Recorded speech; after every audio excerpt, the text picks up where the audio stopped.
बिस्मिल्लाहिर्रहमानिर्रहीम। अस्सलामुअलैकुम। आप देख रहे हैं यूट्यूब चैनल आम सी बातें।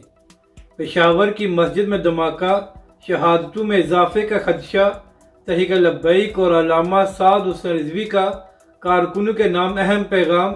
इस वीडियो में हम इसी के मुतालिक बात करेंगे। नाज़रीन कराम, आज नमाज ज़ोहर के दौरान पेशावर की एक मस्जिद में खुदकश धमाका हुआ है, जिसमें 44 से ज़ायद लोग शहीद और 150 से ज़ायद लोग ज़ख्मी हुए हैं। यहाँ पर नाज़रीन कराम, अहम बात यह है कि पाकिस्तान में अमन कायम हो गया था और हमारी अफवाज ने दहशतगर्दों की कमर को तोड़ दिया था, मगर इसके बाद पहले इमरान खान की हुकूमत में और अब मौजूदा हुकूमत में भी इन दहशतगर्दों के साथ सीज फायर करके मुज़ाकरात किए जा रहे थे। और नाज़रीन कराम, इन मुज़ाकरात से दहशतगर्दों को वक्त मिल गया और उन लोगों ने दोबारा अपनी ताकत हासिल कर ली है। और अब पिछले कई महीनों से पाकिस्तान और ख़ास तौर पर खैबर पख्तूनख्वा के इलाकों में दहशतगर्दी की कार्रवाइयों में इजाफा हो गया है।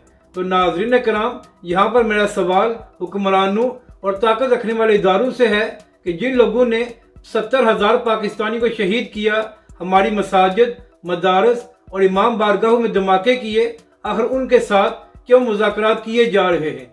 जो लोग पाकिस्तान के आइन को नहीं मानते, पाकिस्तान की रियासत को नहीं मानते और हमारे पाकिस्तानी भाइयों का खून बहाते हैं, आखिर उनके साथ मुज़ाकरात करके आप लोग क्या हासिल करना चाहते हैं? ये लोग पाकिस्तान और पाकिस्तानी के दुश्मन हैं, तो लिहाजा इनके साथ मुज़ाकरात नहीं बल्कि इनके खिलाफ सख्त कार्रवाई होनी चाहिए ताकि पाकिस्तान में अमन कायम हो सके। अगर आप इसी तरह इनके साथ मुज़ाकरात करते रहेंगे तो इनको वक्त और मौका मिलता रहेगा और ये दोबारा अपनी ताकत हासिल कर लेंगे, जिसकी वजह से पाकिस्तान में अमन कायम नहीं हो सकेगा।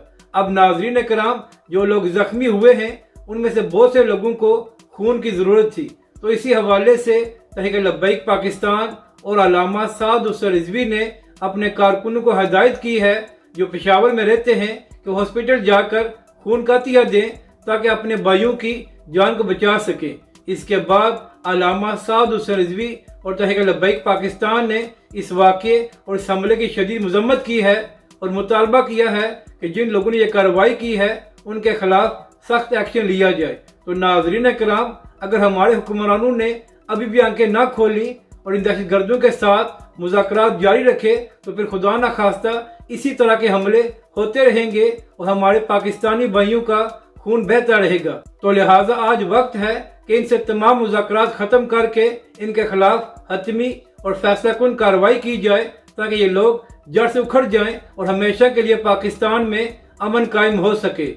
अपनी राय का ज़रूर इज़हार करें कि आपको ये वीडियो कैसी लगी और हमारे इस चैनल को भी सब्सक्राइब करें।